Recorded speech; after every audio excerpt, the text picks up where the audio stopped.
Hi everyone. Today I'm here with Valerie Ward in our beautiful neighborhood, Provo Canyon in Utah. And Valerie has been in the community for a long time. I've been with you in different centers, different part of the world. So yeah, I just feel really grateful to have you along the way. And today she will, be with me, but she's gonna launch for another trip to Europe. And we thought we're just gonna be here and see what is really coming up in the mind that we can explore and discuss. Yeah. And it feels like, I guess, relationship is in my mind. I've been with Kris, my partner. We're married. I guess it's coming up on 4 years now. We've been together, and it's been really, really helpful, to be there as my training partners, and just, all the stuff that comes up in relationship, lots of undoing and, specialness and expectations. And it's been really good. And I notice now my mind, I'm heading to Ireland next week for 6 weeks. And really got just wondering, like, what does that mean anything for, not like being apart or anything, but I guess the question that's coming up in my mind is, like, is there a certain point when, relationship has been really helpful and it's kind of no longer helpful? And I guess the thoughts that are coming up in my mind are, I'm noticing like attachment. And so I've got this belief that sooner or later I'm going to have to let go. And so it's like, is it now? But and sometimes I have fears around that. Like in this moment, I don't have a huge fear around it, but it is. It's like, Kris and I, over this summer, we have, often talked about, like, is it still helpful? And that. So that's just really kind of the topic that's on my mind. So just wondering if you have anything to say on that. You've had like lots of experience as well. Well, the first thing came to my mind when you were talking is to ask you, how was the relationship helpful in the past 4 years? Well, I know when we started out, like I had this for, several years. I didn't have a partner, and I really had this longing. I want to have someone who really shares a kind of a spiritual path with me. So that was something I really felt that, I was missing, and I didn't want to miss out on that experience. And then I came together with Kris when I was new in the community, and then, oh my goodness, I saw that, like, I hadn't a clue what that really meant. Like, being with someone who's sharing the same path, like, had all these expectations of what it would look like and how he should be towards me, and how much affection should be coming my way and everything. So I would say the start was pretty intense, but very helpful too, because I just saw like that there was a real neediness there that I had, and a deep unworthiness as well, and like really looking to the outside because if somebody liked me enough, like, to be with me and stay with me, then I must be okay. Then that maybe the fears of this unworthiness and this, the old stories I was carrying with me, that perhaps they weren't true. So I really got to look at that, because at the start it did kind of seem like Kris just wanted to get away from me, and he's there behind the camera. He's watching. He's watching now. So that was really intense. And I feel like it just felt really great having somebody then just to walk through all the stuff that would come up, just like very, supportive, just knowing I'm not alone, and there's somebody there who I can express with, and just kind of for me as well, just gaining that confidence with expressing anger and such, because, you know, I never really expressed anger much. And, you know, I just noticed as the trust would build with Kris, you know, just having arguments, screaming matches sometimes. And that just felt very liberating for me, you know, to be able to, you know, ultimately that, you know, it's not the truth really, but just to let the feelings up and that expression. So just having that, you know, building that trust seemingly over time. But that felt really helpful to me as well, like, and not having to worry about what it looks like. Yeah, so I feel like that felt very helpful. Yeah. Yeah. See, the thing is, like, when you decided that you were longing for a partner, but also with that same purpose of going for enlightenment and maybe using the relationship to undo the, you know, the neediness or the specialness or the dependence on a person instead of God dependency. When that purpose and the desire was there, Kris came your way and you guys came together. Do you feel it was your choice? Like you made it happen? You made it happen that you met Kris, you made it happen that he opened his heart to you, you made it happen that... Is there any part of it was your own effort? No, not really, actually. Yeah, if you think about it, no, it just, you know, unfolded. Exactly. Yeah, just unfolded that way. So you actually came all the way from Ireland to the monastery where you met Kris, and in this very safe context, and both of you are like using the Course to say, you know, here we are and we have the same purpose, and somehow you both felt this spark in your heart to open your heart to each other and use relationship, and also not aiming at keeping a relationship so that you guys feel safe in it and you can hide from your unworthiness, you can hide from your magnitude. You know, you just use that to say, okay, we're gonna be open and see what is coming up when we walk hand in hand towards God. Yeah. So when the desire, I just see that when that calling is there, really nothing informed what's your choice. It happened for you, and it was very much guided by the Spirit. You just had no choice but going towards that direction. Yeah. So similarly, I can assure you, when this relationship is maximized for healing purpose, it's not so much your choice when to stay and when to leave either. You know, it will be presented, then you will feel the calling to move forward, because the calling is there underneath. The calling is for, you know, for enlightenment. The calling is for God. Yeah.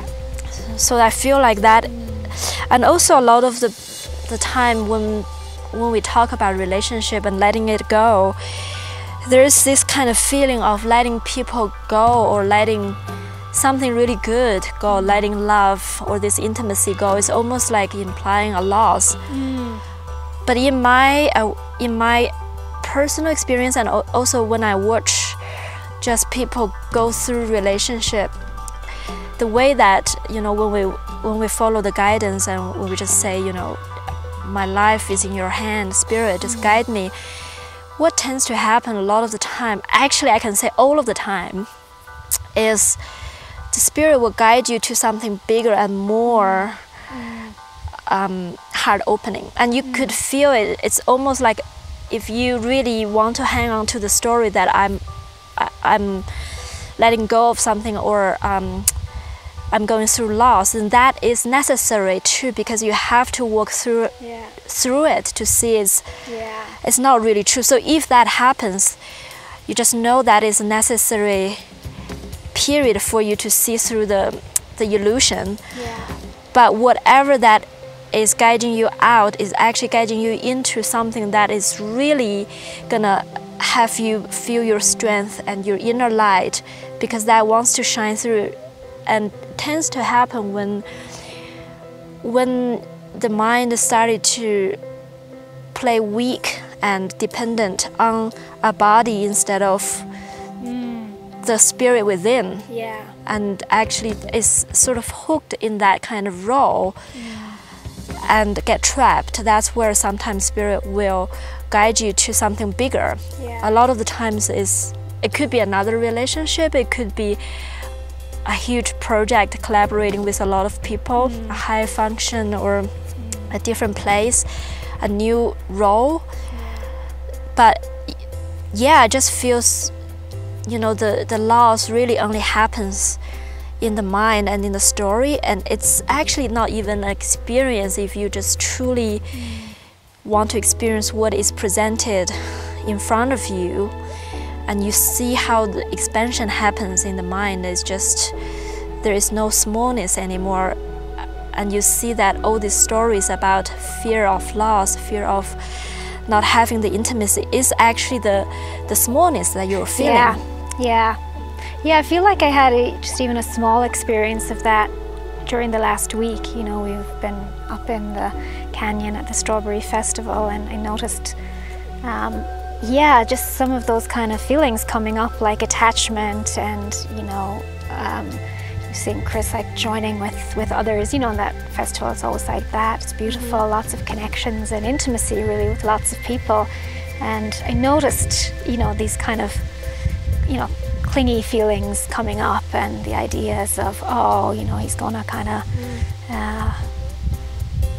head off without me, these kind of thoughts. And you know, there was a day in between the two festivals where, you know, I expressed these thoughts with him, and we talked a bit, and I felt like, you know, something expanded in my mind, and it was like, oh yeah, you know, this isn't, you know, I don't know what's going to happen. And then also again at the end of the festival, we were taking a bunch of people to the airport, and you know, came back to Camas and dropped him off, and I was driving back to the campground on my own, and the same kind of feelings started to come up. And then I really had a prayer in my heart, just, you know, and I actually felt like, you know, the smallness of just being like, I need, you know, that attachment. Oh, I need Kris to be around to feel good and feel safe, you know. And I just put on music in the car, and just my prayer was, you know, really just, you know, show me, Holy Spirit, how there's no loss involved in any of this, you know. And I just started feeling happy, and I went back up to the campground and just ended up like, you know, joining in the moonlight with a few other friends up there, and I just felt like that was a direct answer, even because I felt happy and expansive. And so I thought, yeah, there actually is no loss. And also just trusting, yeah, I thought I wanted to stay down in Camas, but then drove up there and thought, oh, this is beautiful.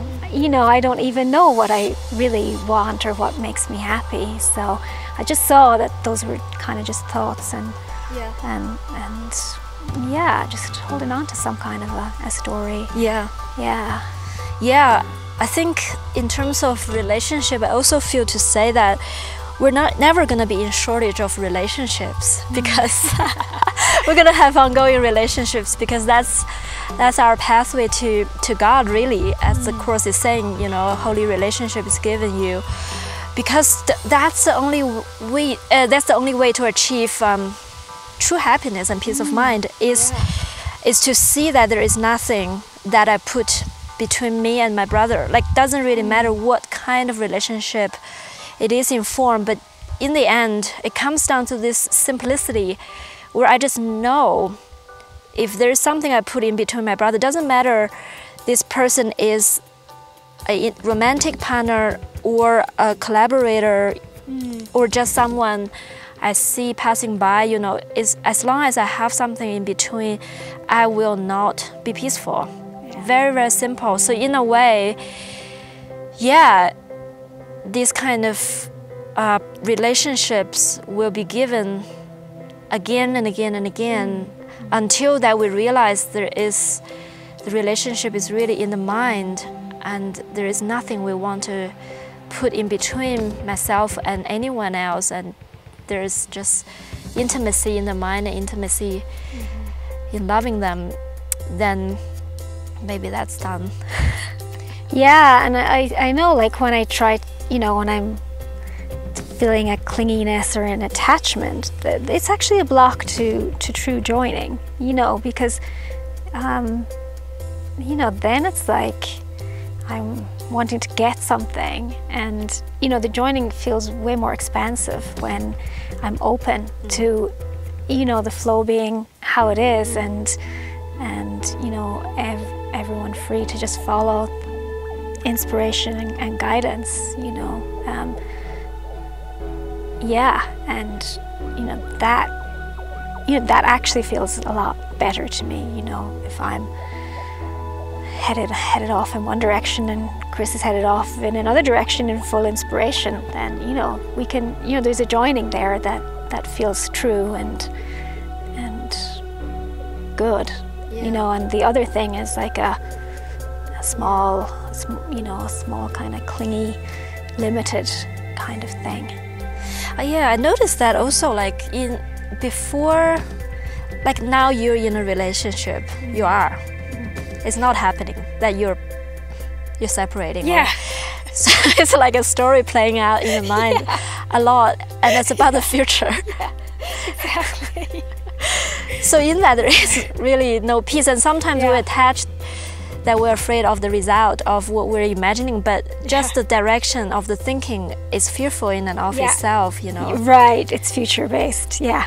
It is future-based, and a lot of the times, you know, future thinking is actually a defense. If you really see what the purpose is to block you right now, so that your mind is completely occupied by the thought and imagining, or the way to prevent that from happening, or the way to protect yourself if it happens. But actually the purpose is not really protecting you. The purpose is like whatever that's going on here, that's not focusing on. Yeah, right. Yeah. And I notice that a lot, like when you're not in a relationship, like when people are not in a relationship, they were imagining going into, and when they're in, they will be imagining out. It's like, yeah, and just also just some kind of silly idea, like, you know, the specialness. Eventually, it's got to go. But again, but like, I don't know anything about that, and it's totally future-based, not what's happening now. Yeah, I mean, the thing is, when you were in that relationship, you said it was very, very helpful, and the helpfulness was not something that you could orchestrate or you could plan, because you didn't know what was helpful to undo the ego. And a lot of the things was not something you would choose yourself. And it's the same, you know, when the spirit always going to give you something helpful, it's only in the ego's judgment that it could be otherwise. Could be otherwise, That just feels so relaxing, like it's that just feels like a beautiful thought, really. You know, just whatever is here right now is, you know, what's given for the healing of my mind. It's so tricky, you know, sometimes these thoughts come up and we just mistaken the thoughts as reality. If we really see, oh, they're just a future thought. This future thought is directing me from being here and now and joining with this person, then, or being, you know, driving, you know, just listening to the music or whatever. Then we start to think that is reality, and that is threatening, and and that's just really like what we were talking about in the car coming over here as well, you know, about whatever is given, whatever is unfolding is the pathway. That's true trust, you know. How do we know? How do we know anything? How do we know what is truly helpful? How do we know how to undo this wrong-minded thinking? You know, when, the very desire of anything in this world, or even in awakening, the desire of personal awakening is also the wrong-minded thinking as well. You know, it's only the spirit that can use all of these symbols in this world to guide us. So in a way, being humble and trusting the spirit's plan, that's really the only way that can help us. It's just to see that everything that has unfolded up till this moment really helped and everything unfolded in its perfect timing as well, when the mind can accept and can see what is going on. So it will just keep happening, you know. Yeah. Oh, thank God for that. Yeah.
So Kris has some questions, so we invited Kris to come in front of the camera from behind. Yeah. What's really coming to me now, after you and Val talked, is how to really stay in like the razor sharpness of the present moment. You know, think, you know, if I'm really focused and in the present moment, centered, all of that really I can allow and just be with the presence, like like there was a point in Strawberry where it all kind of clicked in, like, oh, this is all my mind, and I do love it, and it is helpful, all of it, and it's appearing perfectly as it is now. Like, it doesn't have any, like, I can't argue with it because it's so beautiful. And I guess there's that prayer just to stay in that. Like, I just want to kind of that experience, like, and you know, I can feel a little bit of grasping, just a bit. Yet I feel like there's a sense of relaxation with, you know, all the tasks and things like that. It doesn't feel how it's felt before. Like, really see, it's just my mind kind of playing, like, you got to get it done by this. Did you hear what that person said? It's not working out, you know, and it's not going to be okay. And I can hear, well, that's not true at all. Nobody's saying that. Nobody's here. It's just my mind. So I guess there's like still a little bit of questioning of like if that's really not me and not true. How do I stay rooted in just, you know, the presence, or is that really not even a goal or? If I can give advice, I would say don't take that as a goal, because just the purpose of using something as a goal is going to strengthen the egoic way of thinking, like, because you can't help but thinking about going towards some kind of thing in the future, and it's like as something you can picture in your mind and goes towards that in the future, and miss what is the present, even present moment, if that is a goal. But I also can see where you're coming from. This question about how to be more rooted and centered in the present moment, I would say do not draw any conclusions, and that is probably the most effective way to to see that everything works together for good. So in the, when we talk about trust a lot, even in the characteristics for teacher of God, in A Course in Miracles, it talks about trust. And the ego doesn't really understand what trust is and what to trust in the end. Development of trust is, and the trust will grow as we, follow the spirit. And it's almost like this experience started to be bigger and bigger, that I do not doubt anymore. I don't trust my doubt thought when they come up anymore. And how did that happen? If I really have to summarize, because it's actually like everything that happened contribute to that. But if I really have to summarize, it is this opening up if there is a conclusion that is made, because the conclusion is doubt thoughts. So basically saying, I know what this is and what is going to happen and how that's going to hurt me and what I'm going to lose. And even like what this emotion is about, like this I know mind. And in that, you're just going to follow the thought and it's never present, And when every time I consciously at the beginning saying, this is a conclusion, it doesn't really matter the content of it, but it's in a conclusion. It's a conclusion, then I would say, I will withdraw this conclusion and see what experience I will have if I do not conclude in this situation. And all the time, a new perspective will be given me, a new perspective. So it happens all the time that if I don't draw a conclusion, I will be able to see something that I couldn't see before. I will gain a bigger perspective about how everything is working together as the deepest desire of my heart. So when that is seen again and again and again, experienced again, there is no interest to actually ponder or fantasize any future scenario or past experience.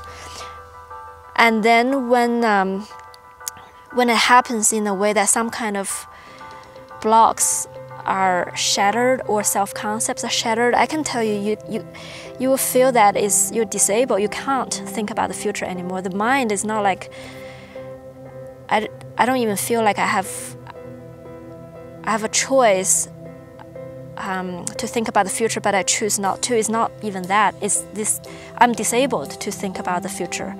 This is wiped. I do not know how to think about the future. There is no, it's almost like it's been wiped in the memory or something. But that didn't happen by my own effort. I just allowed everything to happen and also not to defend or conclude, oh my God, this is really bad. I hate when this person said that. This is their motive. They hated me or they humiliated me, and I just feel like in that moment, then there is no opening, and there's a protection of the self-concept. Holy Spirit is orchestrating for the self-concept to fall away so that you can experience a bigger awareness. But if I protect and defend, conclude, and attack, then just to have other opportunities to be presented again and again. So it seems like a really key point then, the conclusion. So if I understand that, I'm told to do something, and I feel like in my life there's been like a mechanism that started when I was really young that said, whatever it was like a judgment or something on me, and I had to then almost fight, or that you feel like that mechanism is kind of just, what does it do when you don't conclude?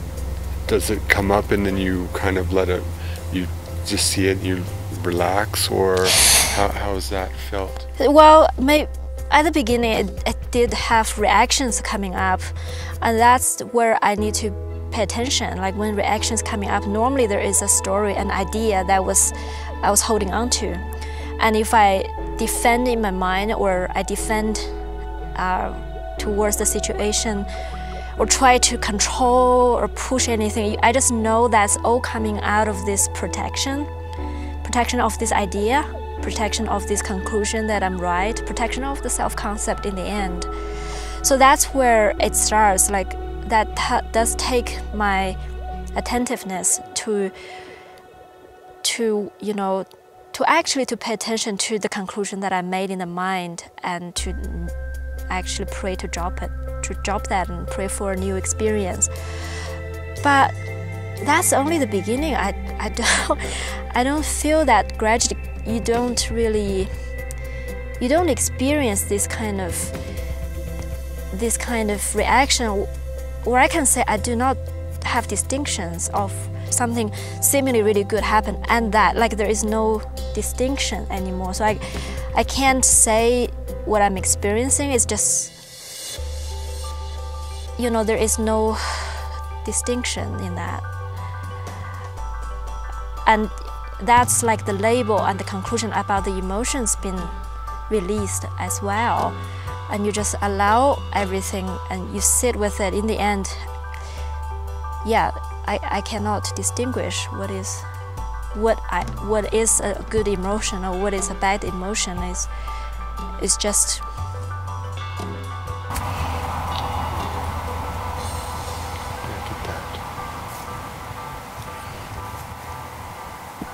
very helpful. Yeah, so I guess then you know, there's that point in the mind reach where the Course says that you cannot judge, or you find yourself, you don't have the ability, like it's not there, or it's just it's always when we hold on to the judgment or conclusion we thought we knew, we really have a very strong identity in that holding on to it. But every time, even just the willingness to say, well, I know that I feel I'm so right about this. I've experienced so many times, I have all these witnesses. See, they're feeling the same way, they're telling me the same thing. But you know, despite all of this, I'm willing, maybe I'm wrong, so I'm just gonna put aside this conclusion and trust. And I don't dig for another conclusion. I don't dig for a new interpretation in my mind, just allow new awareness to come in. And it always come in this most beautiful way. Either I can see something that I couldn't see before, or I just forgot what I was upset about.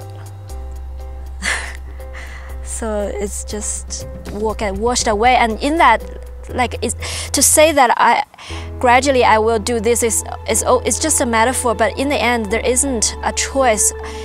There is no ability to go into hold on to conclusion anymore. You just see something not true, and there is no holding on to it. That's happening.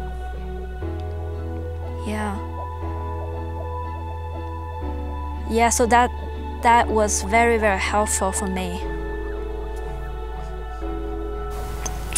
Yeah, you're welcome.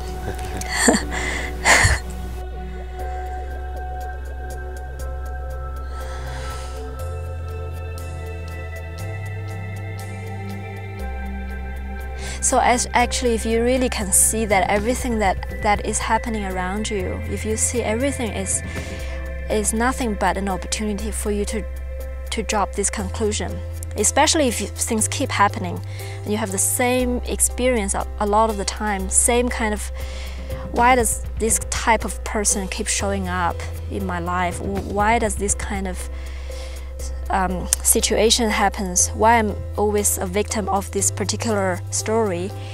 Then this is a good start to practice that, because it's just really a reminder to say, you know, there is a gift if you do not draw a conclusion, because your mind gonna expand, you're gonna see something completely differently, and the self-concept that you're holding with the story and the idea is gonna fall apart, and you're gonna experience peace.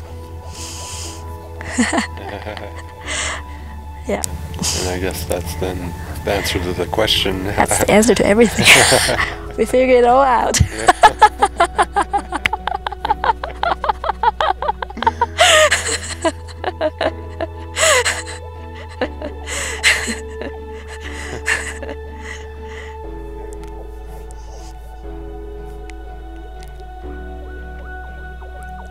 That's it? Yeah. Okay, thank you, Kris.